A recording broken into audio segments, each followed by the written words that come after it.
Il y a quelques semaines à Paris, vous étiez à la conférence humanitaire et vous avez évoqué la réouverture de l'aéroport de Goma.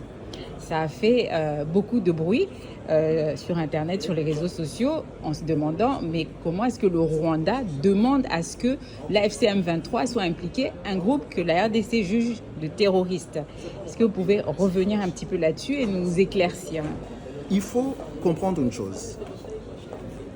L'aéroport de Goma est entre les mains des autorités de fait, qui sont l'AFC M23.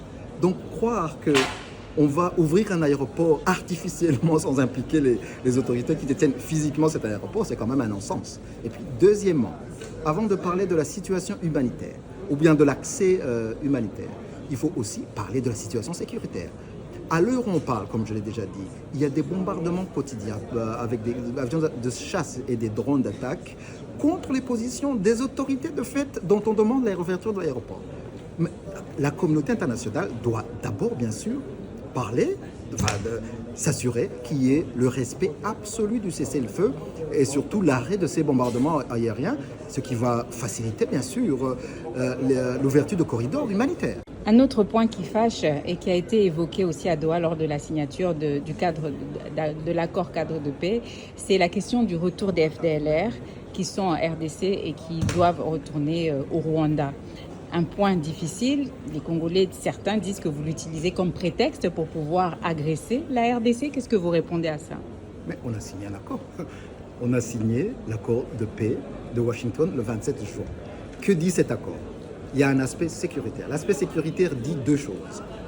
La RDC doit neutraliser les FDLR, ce qui va permettre au Rwanda de lever ses mesures de défense. C'est ce qui est écrit noir sur blanc dans cet accord. Donc que la RDC revienne en disant c'est un prétexte, mais on a un accord. Et puis, vous avez vu que les FDLR sont là. Ils ont fait même des interviews en disant qu'ils ne laisseront jamais, ils ne baisseront jamais leurs armes, qu'il faut se battre jusqu'au bout. Mais c'est qui les FDLR d'abord? Les FDLR, c'est un groupe génocidaire qui est donc composé de personnes de l'ancienne armée, les anciennes milices interarmées qui a commis le génocide perpétré contre les Tutsis. Donc, voir que 31 ans après le génocide reconnu et établi par les Nations Unies, on voit un groupe génocidaire qui non seulement est soutenu, financé par le gouvernement congolais, mais aussi qui est, disons, intégré dans son armée, c'est quelque chose qui devrait horrifier la communauté internationale.